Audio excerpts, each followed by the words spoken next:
ATP, what it do with your boy Clay More Rain. It's ATP Combat Media Show. Shout out to all my subscribers.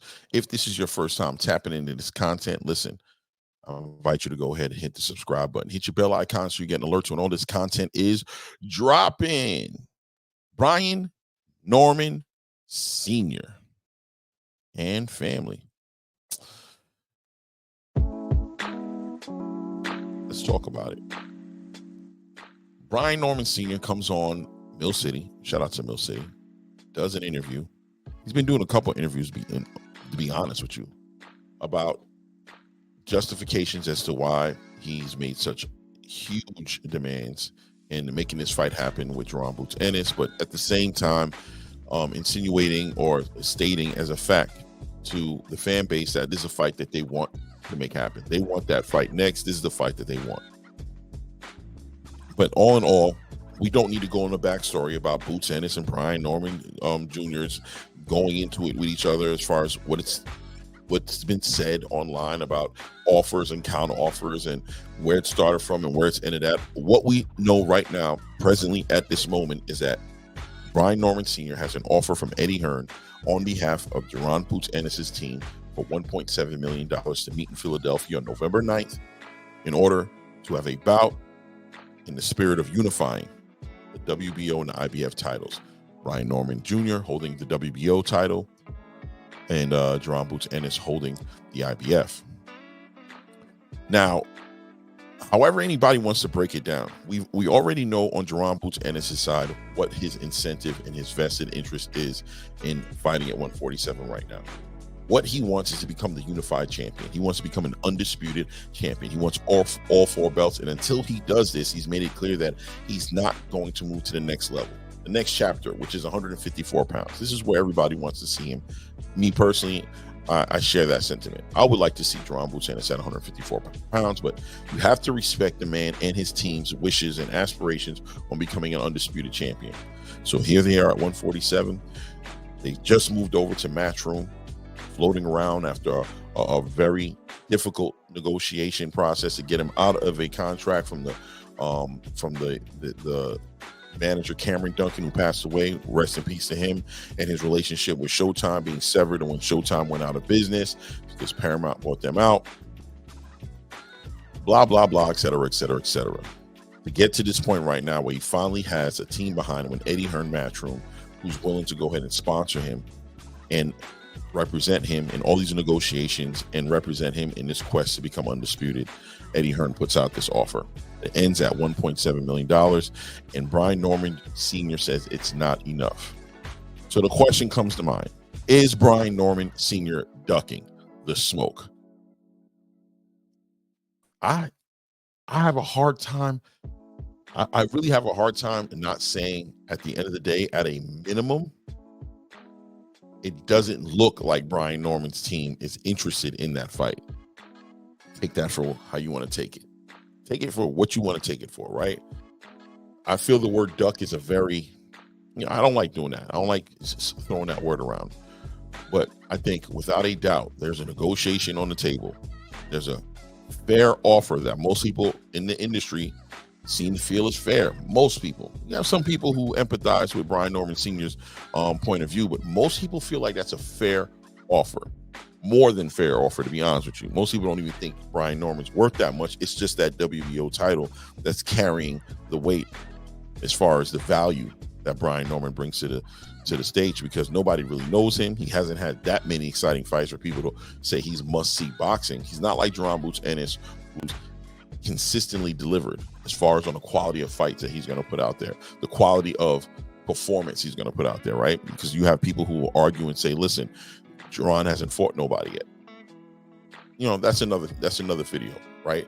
But I think it's fair to say that his performance has been must-see performance, must-see boxing when he's in the ring. So he brings that weight. I mean, after all, this man just coming off of a performance with David Avanesian in the Wells Fargo Center in Philadelphia, where he's, sold over, was it like over 14,000 people showed up? Like all of Philadelphia came out to support this guy, right? So he's tried true in those ways.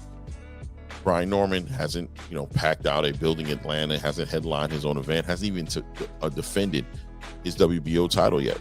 Really? And a lot of people would say he's just as much as an email champion as any other email champion, being that he never fought Terrence Crawford for that title, was upgraded from an interim title to a regular title once Terrence Crawford vacated his WBO title, right? Taking all that into consideration and seeing, and then you add to it the talk, the constant interviews, the shots at the Ennis team, the shots at Eddie Hearn, the accusations of them not wanting to fight, that they're just clout chasing, that they're just trying to sell the idea that they're trying to make a fight, but they're really not trying to make the fight, because if they would, they'd pay this obscene amount of money. You guys saw in my last video, I said it. If Jaron Boots Ennis wants this fight, he knows how to make this fight. Unlike his counterparts, as far as Stanionis is concerned or Mario Barros is concerned, you don't know what they want. You don't even know if the PBC will work with you in putting that together. But when it comes to Brian Norman, he seems to be the one champion out of all the champions outside of the Boots who seemed willing to get in the ring. Very confident in his skill set. But when you pass up on $1.7 million, when your last payday was closer to $200,000, it raises eyebrows. It puts a magnifying glass on you, and it asks the question: how bad does he want this fight? Is this an opportunity that he sees for himself, or is he a little nervous at losing his title? Is he a little nervous or concerned about what his career is going to look like at the end of a fight if he doesn't walk away the winner with his hand raised? Tom can tell that story, I guess, to a degree, or maybe one day they'll communicate it to the space and let it be known what really drove them to pass up on that opportunity. But presently, at this moment, what they're going to tell you is there's expenses, and the expenses come out of the bottom line. That affects what they bring home. They want to secure an opportunity to come home with $1 million at least, right? That's what they'll tell you is the reason why this fight isn't happening. But I think most fans are going to judge it on, we don't care about your money. We don't care about your business. And, you have every right to say that we don't care what you think as a fan. If you don't care about our money, we don't care about delivering you the fights that you want to see. I guess that's fair. But listen, the reputation is going to be what the reputation is, right? People are going to understand, and they're understanding right now and looking at it as, why can't this fight have been made? Because now Jaron's potentially weighing out going to fight Karen Kukajagan, if I'm saying his name correctly, a fight that was a very lackluster fight for Boots Ennis that he had about 4 or 5 fights back. Said that, why would we want to see that fight again? Why would Boots want to fight that guy again? That guy does not come to fight. This is his mandatory that the IBF has activated and said this is Boots' next fight. So outside of a title unification fight, it's the only thing that trumps a mandatory, right? So if there's not a unification fight going on, then at the end of the day, Boots Ennis looks like he's going to be fighting Karen Kukajagan on November 9th. Or, he can always vacate that belt and take it, and take it to 154, something like that. Now, I will end this by saying one thing I would definitely say is it may be worth Boots Ennis paying the $500,000 to get that title shot. Maybe in the bigger picture, I have to be honest and say that I don't see Boots Ennis becoming undisputed at 147, being that every champion has resisted and doesn't want to be cooperative and have open negotiations in order to make that fight happen.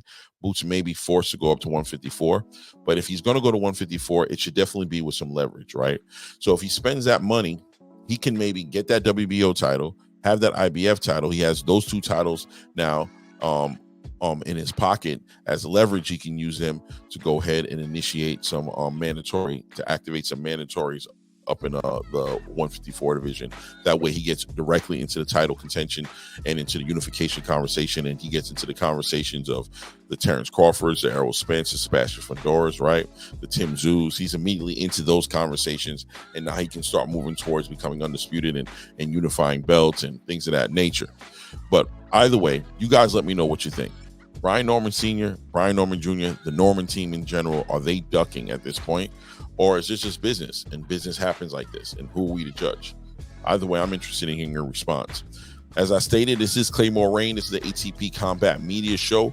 I hope you enjoyed some of this content. If it did work for you, I'm inviting you to go ahead and hit the subscribe button, hit your bell icons as well, so you're getting alerts when all the content is dropping. And until the next one, you know how we do. At this point, we out.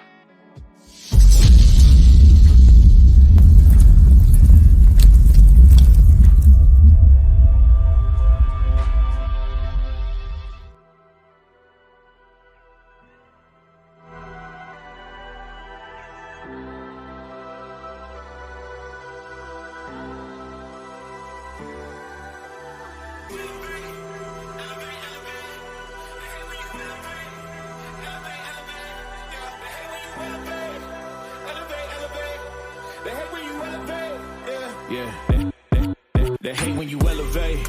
The second of losses, I'm handing them out, yeah, I had to go delegate. It feel like I'm floating, I'm lost in the moment, I swear I could levitate. They never believed that I would really fly, I had to go demonstrate. I had to set them straight.